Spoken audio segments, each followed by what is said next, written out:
Tim relawan turun ke Polda Sumut, gelar aksi menuntut penangkapan pelaku penghinaan terhadap istri Gubernur Bobi Nasution. Ketua Tim Advokasi Hukum Pasti Bobi angkat bicara.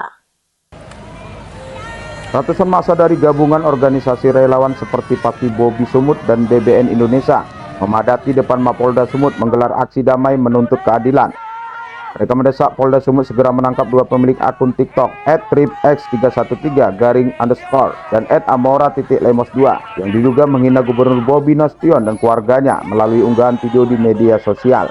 Turut hadir tokoh-tokoh penting relawan termasuk pembina Pasti Bobi Sumut Insinyur Haji Erwan Rojadi Nasution, Ketua Hajat Rila Murni hingga Ketua Umum DBN Indonesia Riki Rangkuti. Perwakilan relawan akhirnya diterima oleh penyidik Siber Polda Sumut untuk menanyakan perkembangan laporan. Namun hingga kini laporan tersebut masih dalam proses. Sementara Ketua Tim Advokasi Hukum Pasti Bobi Sumut Dr. M. Sai Rangkuti menegaskan bahwa pernyataan di media sosial yang bernada penghinaan dan hoax masih dalam delik umum. Jika pernyataan itu menimbulkan keresahan masyarakat, maka sudah sepatutnya menjadi dasar hukum bagi aparat untuk bertindak. Masih dalam proses itu aja intinya, biarkan penyidik kita bekerja sesuai prosedur itu aja. Berapa lama, Pak? Yang namanya berapa lama tenggang waktu itu tetap kita tanyakan di penyidiknya. Ya, maksudnya kan dari laporan ada berapa lama tenggang waktu yang akan diberikan ke Polda Sumatera Utara, Pak? Tergantung mana Victor?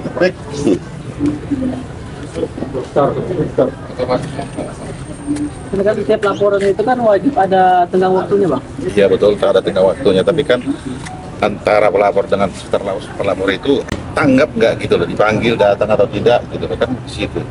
Sebenarnya aksi ini menurut kita itu dilakukan secara spontanitas, yang mana ada oknum ataupun oknum di sosial media menyampaikan bahwasanya kalimat-kalimat ataupun statement yang menurut kita itu adalah tidak patut ya.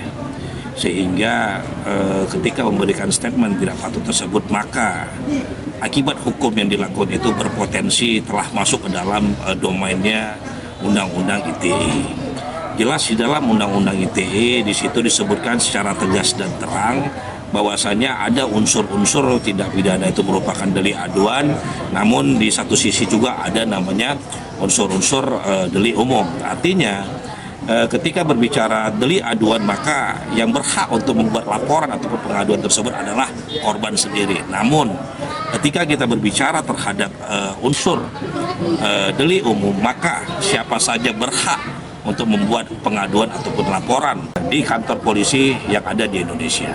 Ya, untuk delik yang bukan aduan, apa aja kira-kira Ketua dari dua video itu ya? Dilihat dari kacamata hukum dan analisa hukum kita, ketika menyerang nama baik seseorang itu merupakan delik aduan ya. Namun di dalam pasal-pasal tertentu ketika dia melakukan tindak pidana hoax ya, hoax ataupun tindakan asusila ataupun tindakan namanya pengancaman, itu bisa masuk ke dalam tindak pidana umum ataupun delik umum, sehingga siapa saja berhak untuk melakukan pengaduan dan ataupun laporan berkaitan dengan Undang-Undang ITE tersebut. Tadi kan dari pihak Polda Sumut sendiri ini kan Ketua, informasi kan masih proses nih Ketua. Sementara laporan dari Dumas dari para masyarakat di Sumatera Utara ini kan ada beberapa Dumas ini kan sudah beberapa hari kan gitu. Belum ada titik terang nih dari sisi hukum lah, komentar dari pendapat dari Ketua sendiri gimana? Bicarakan tentang artinya proses hukum ya, itu sudah merupakan hak prerogatif penyidik ya. Dalam hal ini mungkin penyidik Polda Sumatera Utara, mungkin ada di Polda-Polda lain juga yang melakukan hal yang sama.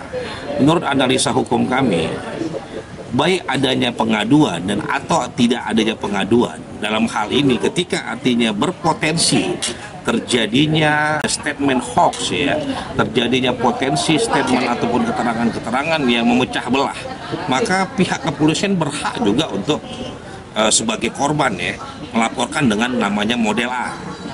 Nah, model A itu adalah tanpa adanya masyarakat, polisi berhak untuk membuat laporan namanya model A, sehingga kita harus menganalisa apakah statement tersebut, orang tersebut memang membuat gemuruh atau memang membuat ibaratnya gaduh ketika potensi gaduh ataupun gemuruh itu memang menjadi berkecamuk ya di tengah-tengah masyarakat, menurut hemat kami maka siapapun berhak untuk membuat laporan ataupun pengaduan di Polda Sumatera Utara ataupun di wilayah hukum Indonesia. Dan menurut kami kami meminta juga ya, kami selaku tim advokasi hukum Pasti Bobi Sumatera Utara meminta kepada pihak kepolisian Republik Indonesia untuk segera melakukan upaya paksa terhadap pelaku yang telah memberikan statement ujaran kebencian dan patut juga melakukan statement-statement yang bersifat asusila menurut pandangan hukum kami. Itu harus segera diproses secara hukum dan harus dimintai pertanggungjawaban secara hukum dengan adanya statement yang menurut kami telah masuk ke dalam Undang-Undang ITE. Dari apa nih statementnya ini kan, ini ada dari kawan-kawan tokoh dari Sumatera Utara ini kan menyebut bisa merusak apa nilai-nilai budaya nih Ketua. Kalau dari sisi hukum gimana nih Pak? Menurut saya sebenarnya bukan hanya budaya ya. Budaya kita tuh dari dulu ya, dari zaman nenek moyang kita. Budaya kita tuh mengajarkan tentang teko seliro. Budaya kita mengajarkan tentang sopan santun. Budaya kita mengajarkan tentang saling tolong menolong. Budaya kita mengajarkan saling kasih mengasihi dan bukan saling hujat menghujat ataupun bukan saling caci memaki kan gitu.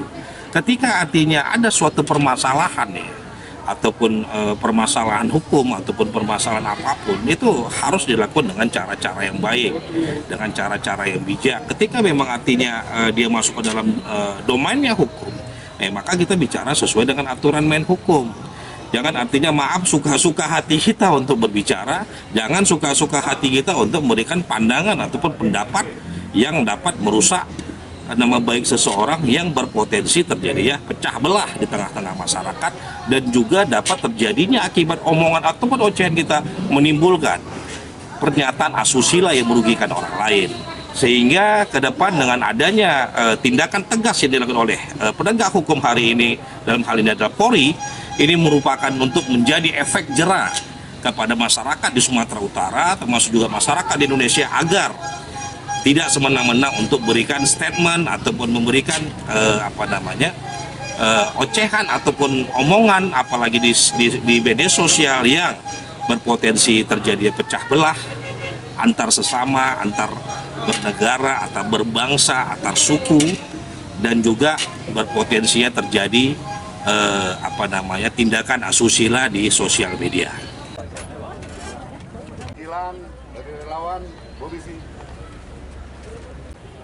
Dari Medan, Provinsi Sumatera Utara, Asin Nurat, Gedan TV melaporkan.